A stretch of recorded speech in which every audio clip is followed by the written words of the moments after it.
सारस और लोमधी। एक जंगल में एक लोमधी और सारस रहते थे। दोनों में गहरी मित्रता थी। एक दिन लोमधी ने सारस को देखा और वह कहने लगी, सारस भाई, राम राम। कैसे हो? सारस बोला, लोमधी बहन, मैं तो अच्छा हूँ, तुम अपनी बताओ। लोमधी और सारस लोमधी को शरारत सूझी और वह कहने लगी, सारस भाई, मैं तुम्हें अपने घर दावत पर बुलाना चाहती हूँ। कल तुम मेरे घर भोजन करने आना।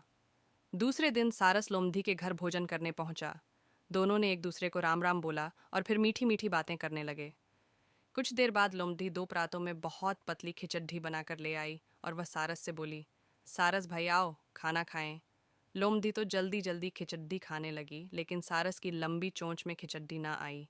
उसे खिचड्डी ना खाते देख लोमड़ी मन ही मन बहुत खुश हुई और झूठी चिंता दिखाते हुए सारस से पूछने लगी कि क्या बात है, तुम्हें पसंद नहीं आया? सारस लोमड़ी की चालाकी समझ गया और थोड़ी देर बात करने के बाद उसने लोमड़ी को बोला कि कल तुम मेरे घर खाने पर ज़रूर आना। लोमड़ी ने कहा, हाँ मैं ज़रूर आऊँगी। सारस ने मछलियाँ पकाकर दो तंग मुंह की सुराहियों में डाल दी। जब लोमड़ी आई तो दोनों ने एक दूसरे को राम राम करी और बातें करने लगे। कुछ देर बाद सारस सुराही उठा लाया। वह लोमधी को कहने लगा, बहन आओ, मिलकर मछलियाँ खाएं। इतना बोलकर उसने अपनी चोंच सुराही में डाल दी। वह मज़े से मछलियाँ खाने लगा।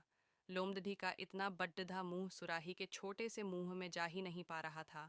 वह सारस का मुंह देखती रह गई। अब सारस समझ गई कि लोमधी ने अपना बदला ले लिया है। शिक्षा जैसे को तैसा।